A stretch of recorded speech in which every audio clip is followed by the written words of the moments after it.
and welcome to the K-Files. That was our friend. Lyndall. Good. How you doing? That was our friend Johnny Cunningham. Yes. I spoke to detectives yesterday, and they need the public's help. They've got a lot of information. They've got a lot going on, but they need some information from the public. So we're all hoping that up to $15,000 can get somebody. Folks, if you know anything at all about what happened 2 weeks ago today, give that phone number a call. What is that number, Sandra? 406-6736. I was Please told, call the number. Right. I was told they don't want to know who you are. They just want your information. So call that number and tell them what you know.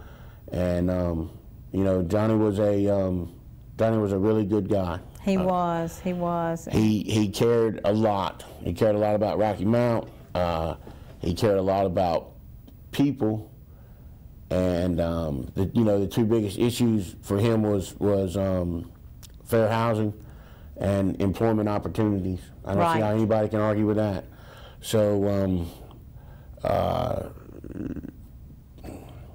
I'm just kind of out of sorts about the whole thing. I know when I saw the picture a while ago, it just hit me. You know, I mean, he's we need to solve this, folks. We need to solve it. Absolutely. All right, so tell them a little bit about the fundraiser. The general will be here next week. We're going to talk a lot about the fundraiser on the show next week. I'm told that there's an article in the Telegram this morning about it. The Wilson Times and we is working thank them on for doing that. We thank the Wilson Times, Spring Hope Enterprise, and all those folks that are doing an article for us. We thank them, and we want to thank also Statewide Insurance Group for being a sponsor of this program, and also J.P. Barnes Safety and Consulting. And I want to thank Barnes Safety. They donated, we have 5 free concealed carry classes up for grabs in a raffle. So it will be free if it's in a $5 raffle. That's all you would have invested is $5. Right. And JP's going to be, we're doing a special show that day along with the fundraiser. JP's going to be here with me a little bit to talk about handguns and how important it is to get the concealed carry. A lot of people that, there's a law afoot right now that would make it to where a sheriff's office didn't have to sign for permits to purchase handguns. That doesn't affect carried concealed. You'd still have to go through this state-required class, and you'd still have to get a background check and a permit to carry a gun concealed. That's just to purchase a firearm, which I always thought was a little pointless. If you're going to purchase a handgun and keep in your house, fine. But if you're going to purchase a handgun and do anything else with it, you really need your carry concealed permit. Yes, absolutely you do. Yes. All right, so so the fundraiser is May 1st. It is from 12 to 4. It is at Don Bullock Chevrolet. We have $5 tickets you may purchase if you want to call me, come to the station, or any of our board members. $5 tickets, lots of great prizes. We'll be showing some of those next week that will that the $5 drawing will cover. The $20 ticket is for the Carolina Panthers versus Tampa Bay. Remember, Tampa Bay won the Super Bowl last year, so there'll be good tickets. So anyway, and you do not have to be present to win those prizes, but we're giving away free prizes at the event. We'll have a little spin, little thing that spins, wheel, and we will have tickets in it. We will have free drawings. We'll have T-shirts and all kinds of stuff we're going to give away. with everybody coming out of the shutdown and the pandemic and all this stuff, this would be... We need something fun. It'll be Rocky Mount's first summertime event. And Muddy is coming. Right. Muddy, Mudcat, and he's hard to get. Yeah, Jeff Sherrod pulled that off. Jeff Sherrod, thank you. He was proud of that, and I'm proud that he got it. So and Mudcats tickets too, right? Mudcats tickets. Yeah, I mean it's a lot. It's a lot. I'm overwhelmed by the community support. Absolutely. We got a weed eater for there's going to Premier be Equipment. some law enforcement equipment out there and law enforcement people and all that. My kids, whenever I would have to cover these things as a reporter all the time, and when I would go, I'd always drag the kids along. Yeah. They loved looking at cop cars. I understand Edgecomb's going to have a motorcycle there. Yes. So, I mean, you know, bring the kids out, let them look at all that stuff. They can bounce in the bouncy house. We're going to have a bouncy house. We're going to sell hot dogs. Fantastic. I have to tell the general he's getting the hot dogs. We want all beef hot dogs. Right. We got to tell him we want the real deals now. Okay. Okay. So now we're going to talk about Linda. We're going to do a recap. We're going to talk about a recap. Hold on a second. Hold on a second. You're there, but wait. I just wanted to tell folks that the Wilson Police Department has signed on. Oh, yeah. They have. I spoke with Captain Stroud over there. He said that Wilson's on board and very supportive of what we're doing. And he gave us 3 cases that he wanted us to talk about. Right. After the commercial break, we will talk about those cases. Yes. But like you said, I thought going into the fundraiser next week that, and it's only a few days away. That's kind of scary. Exactly. I thought that we would recap some of the cases that we talked about. Now, you know, I'm of the opinion that everybody counts. So I don't look at, you know, cases based on race or politics or any of those other things. Right. They're all victims. But what I did was I went through and looked at, these are cases that we're going to talk about today. These are cases that the law enforcement appeared on the show about. So these are the cases that they wanted us to talk about. It's not all of them. We couldn't fit all of them, but I will do this again and get the rest of them. But these are the cases that law enforcement said, hey, you know, either we have no idea and we need the public's help, or we're very close to solving this and we would like to have one more piece of the puzzle, so we need the public's help. That one little piece that you know might help solve the crime. I think that's the special thing about this show. It's you know, it's not me as much as it's the since we're a part of Team Cold Case, we get the cooperation of law enforcement. You know, I watch a lot of these kinds of shows. It's not always true. Right. You know, that we are fortunate to have Rocky Mount Police Department, Edgecombe County Sheriff's Office, Nash County Sheriff's Office to come here and talk about the cases and provide us with information and oftentimes crime scene photos and whatnot that we've never seen before. So so we premiered on June 11th of last year, coming up on a year. Wow, it don't seem like it. I know. Of course, I took a month off in October. I think it was October. So, all right, so these are the cases in no particular order that the police have asked us to talk about, and they came here to the studio and talked about these cases. So, here we go. Sandra, if you want to kick it off, we'll get going. Okay. Cheryl Denise Watson, 25 years old. It's a Rocky Mount case. She died on April 10th, 1991. Yeah, this is in the Raleigh Road area of Rocky Mount. So Cheryl's partially nude body was found face down beside a tombstone in Pineview Cemetery. That tombstone was her murder weapon. They basically beat her head against the tombstone. She wasn't raped, although there's indication that that was probably what the plan was, but for whatever reason, whoever killed her, her attacker got scared off by something or, you know, whatever, but that was the plan. This is, until Lieutenant Seifman came here, I don't think this picture had ever been shown. This is her Nissan that was left at the cemetery parking lot. And, you know, I had always been told that she was just walking through the cemetery on the way to somewhere. Right. But then that's why it's great to have law enforcement. Right, because her car's parked there. So I mean that story that had been reported in the media for years turns out not to be true. Right. That she parked there, I would guess, to meet somebody. I mean, where else would you park in the cemetery? That's right. Of course, the cemetery does share the parking lot with the ball fields, so who knows why she was there. But anyway, let's move on to the next one. Jeff Cobb, 75 years old. It's a Rocky Mount case as well. Died on November 7th, 2014. Mr. Cobb is a former county commissioner, served on the hospital board, I think the school board, just pretty much did everything that he could possibly do. Very wealthy man, very wealthy family, did not have to do any of that stuff that he did. He was also a landlord. He was not a slumlord like, you know, is often the case. Right. This guy rented really nice houses over in the,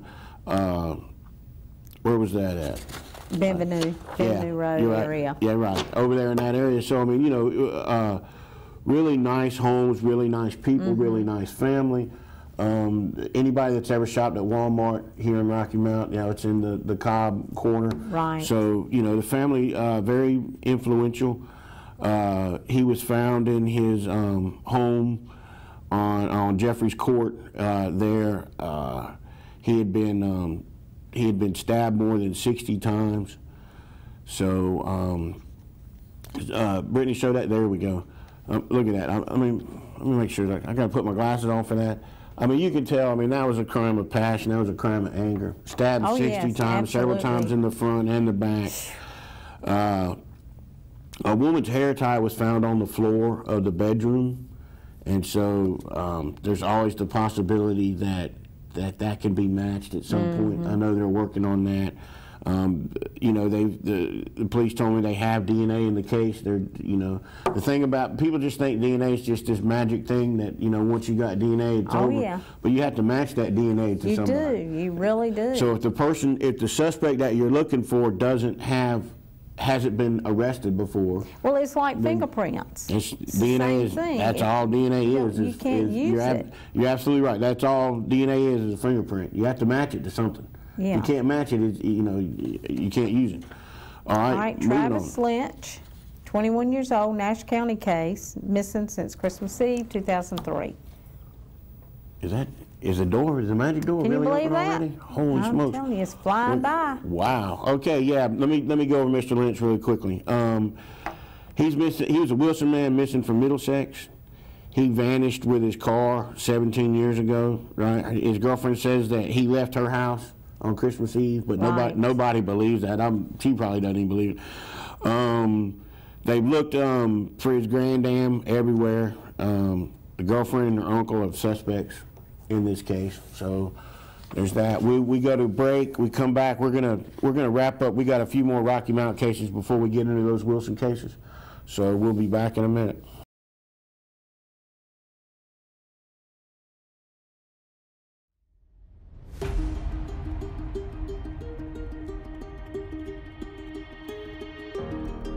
If you recently lost your job and your health coverage due to the COVID-19 pandemic and you think you may be eligible for Medicare, you probably have more questions than answers right now.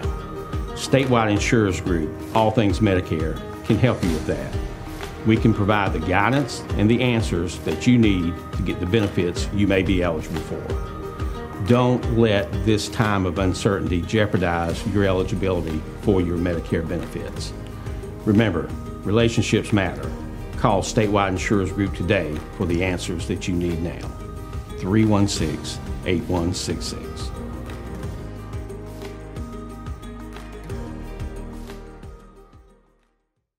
Being prepared and trained is the best way to keep your family safe. The best way to be prepared is to learn from those who've spent a lifetime protecting us. Barnes Safety and Consulting LLC offers concealed carry classes with instructors who are law enforcement officers active and retired with more than 100 years of law enforcement experience. Monthly classes are taught year-round with private classes and special group rates available. Classes are $75 and held in the Bailey area. Call or text 1-800-653-0643. Get your concealed carry permit and avoid becoming a victim.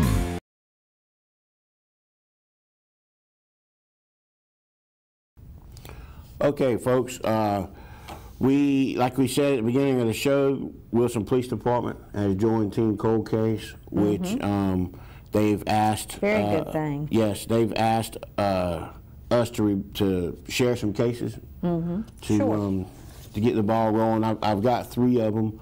I don't know much about these cases. You know, these are ones that they said, hey, can you share this? So it's not any cases that I've worked on personally. Right. This is just information that the police department's provided us. I'm sharing with y'all. So here's Dorothy Mae Hendricks. She was on December 13th, 2002. Her mother reported her missing. Right, Dorothy Mae. You can see her here. She was 38 years old. They lived on Martin Luther King Parkway in Wilson. Hendricks is described as black female, light complexion, brown eyes, black hair. She was 5 foot 1 inches tall. She weighed 170 pounds. She was last seen in a sweater, blue jeans, and black boots. She was last seen on December 5th, 2002. I just said that. She was walking away from the former Woodard's Motel. I found this to be interesting. That's that's the only picture I could find of Woodard's Motel out there on Ward Boulevard and US 301 Highway. So this lady's been missing since 2002. They'd like to find her. Again, Dorothy Mae Hendricks. Okay, the second case is Alma Ruth Atkinson. We don't have a photo of Alma yet. I don't have a photo of Alma yet. Right. In 1982, the Wilson Police Department responded to a house on Sugg Street. That was a call that someone was injured. There, you remember that Lieutenant Seaman taught me if you can't do nothing else, take a picture of the street sign. Take a picture of the street sign. Alma had been stabbed when they got there. She had been stabbed and she died. And the suspect is described as a black male between ages of 18 and 25. He had a medium afro, brown eyes, light complexion, and a thin mustache that was curled up on the ends. I mean, he almost, you know, right. A mustache twirling villain, right? I mean, he has a scar that's about 6 inches long on his right leg near his ankle. Now, not knowing anything about this case at all, I know this. He could have changed his hair. He could have shaved off that cheesy mustache. Oh yes. But that scar's still there. So, you know, folks, if you know a gentleman that would be that might fit the bill, does he have that scar on his leg or not? Because scars don't go away. That's all right. Exactly right. And then Nakia Bynum. I don't have a picture of Nakia yet either. In September 1997, Nakia was reported missing by her grandmother. She was last seen by family on August 24th of that same year. A witness placed her at 603A Broad Street, which I got a picture there, that house there in Wilson. And then sad news, on September 9th, 1987, the body was located off of Benton Road, which is just inside Nash County. So if you look at that picture, Sandra, what do we know? Okay, so what have we learned? What do we know about rural, supposedly random dump sites for bodies? Quiz time. Is it ever random? No. Absolutely not. No. So, I mean, it's normally familiar territory. Right. So I'm just going to go ahead and say whoever killed Nakia and dumped her there at that random place in the country in Nash County had some familiarity with the area. They were talking about on the news this morning. I don't mean to interrupt. Right. No, go ahead, please. On the news, a guy had dumped, they just found a body, I think it's 25, I think it said from 25 years ago. It was dumped and buried in the guy's father's backyard. Absolutely. So there you go. Absolutely. I knew a scumbag one time that killed his mistress, and he buried her in his daughter's backyard where she was gone for Thanksgiving. So thankfully he's in prison for life. But yeah, so I mean, whoever killed Nakia drove all the way through Wilson, all the way out into the country to dump her body, and he didn't go somewhere that he didn't know. Right.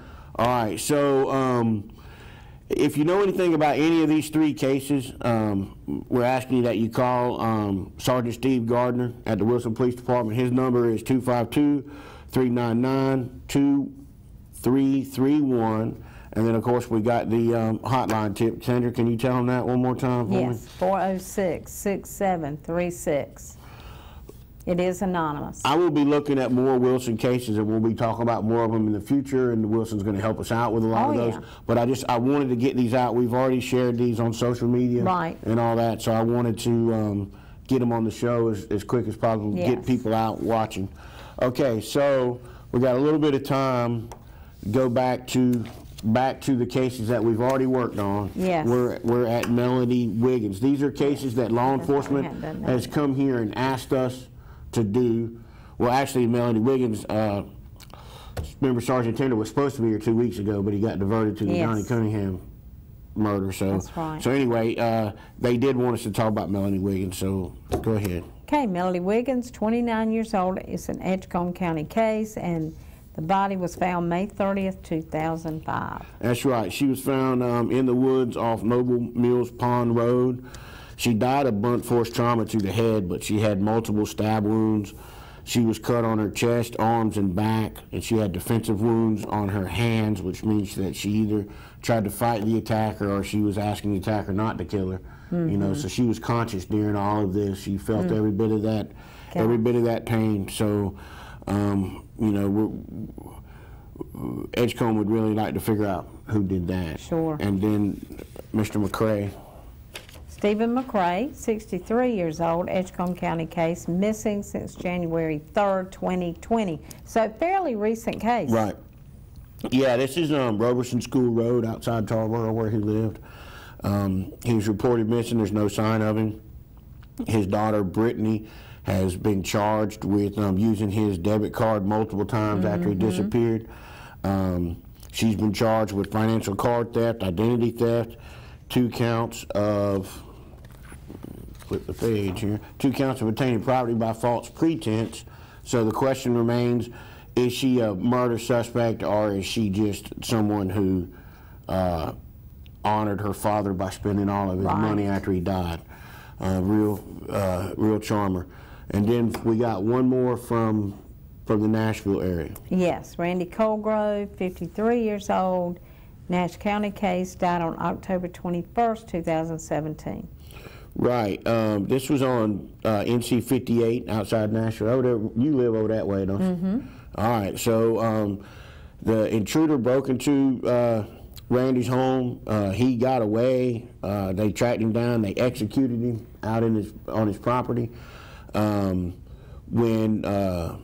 it's going to be kind of hard with him. I thought about before when we were talking about it, for somebody to have seen something, because he's back in the woods. Right, that's right. So they might not have a direct witness to the crime. Right. But you know, criminals like to brag. They like to run their mouth.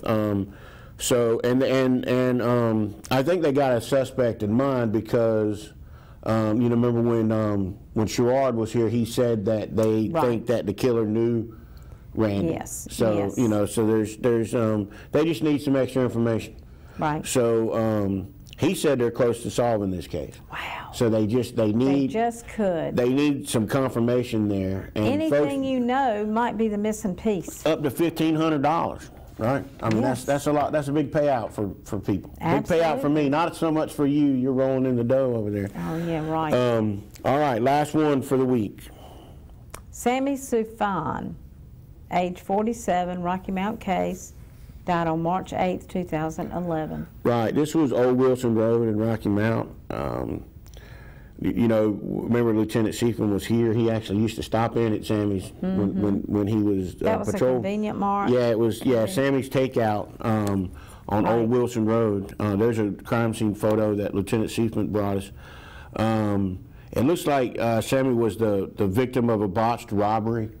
You know, there's been a persistent rumor in the neighborhood for years that he shot the person that shot him. The cops said they're not really sure about that. They maybe not, but they, you know, they don't know. But everybody loved Sammy. I mean, he was known to help people. Yes. He was you know, established in that community, and so people took it hard. If you know somebody that came home in 2011 with a gunshot, give us a call and get $15,000 for, you know, your second cousin's been bragging about it or whatever. And they do, make $15,000. as you said earlier, they do. Oh yeah, they certainly about do.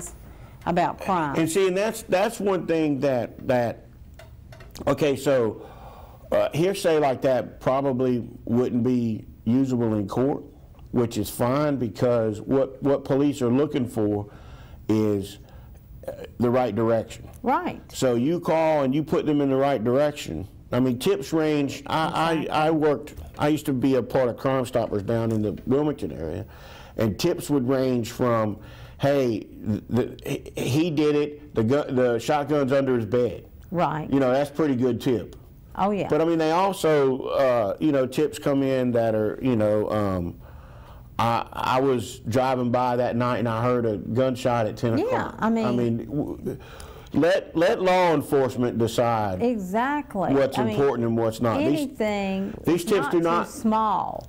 The tips do not come to us. The tips go, and then they're given straight to law enforcement. You call the number, they're given to law enforcement. We don't get involved in that. And I was very insistent in the beginning of all this that that's the case, because I am a reporter. I do have a daytime job where I have to write about this stuff professionally for pay. So I don't want to ever jeopardize myself or any of these cases by having information that I shouldn't have. Right. So I'm not privy to any of that tip information. No. We've already helped solve one homicide. We provided information in another case. You know, this is working. We just need the people to call. We need them to want that $15,000, up to $15,000, and we need them to, you know, the general always talks about the rule of law. Yes. It's important that the community just gets tired. You know, I think Johnny's death should be a sort of a clarion call to Rocky Mount that, look, we're tired of good people getting killed all the time. That's right. And so, but you know, the police, they cannot do this job on their own. It is not. They need help. Solving crimes is not something that police can do without the public. Period. That's right. And so that's what we're here for, is to try to help provide information to law enforcement so that they can do their job. Absolutely. And you know, sometimes there's, you know, I read the story that was in the paper this morning, and the general was quoted as saying that people, sometimes they don't do the right thing out of fear of retribution or retaliation. Right. You can do it this way, and nobody will ever know that you did it. It is anonymous. So as long as you provide the tip that leads to an arrest, you get the money.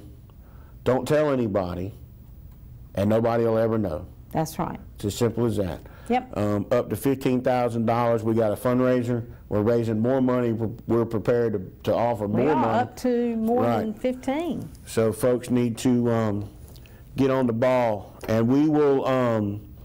We're going to go to the commercial so I can have a couple extra minutes when we come back with Unidentified after the commercial break. Yes, we'll be back.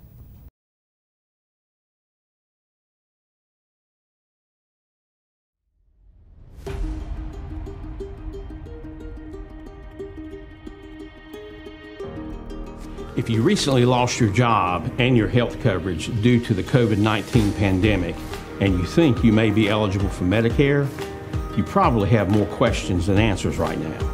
Statewide Insurers Group, All Things Medicare, can help you with that. We can provide the guidance and the answers that you need to get the benefits you may be eligible for. Don't let this time of uncertainty jeopardize your eligibility for your Medicare benefits. Remember, relationships matter. Call Statewide Insurers Group today for the answers that you need now. 316-8166.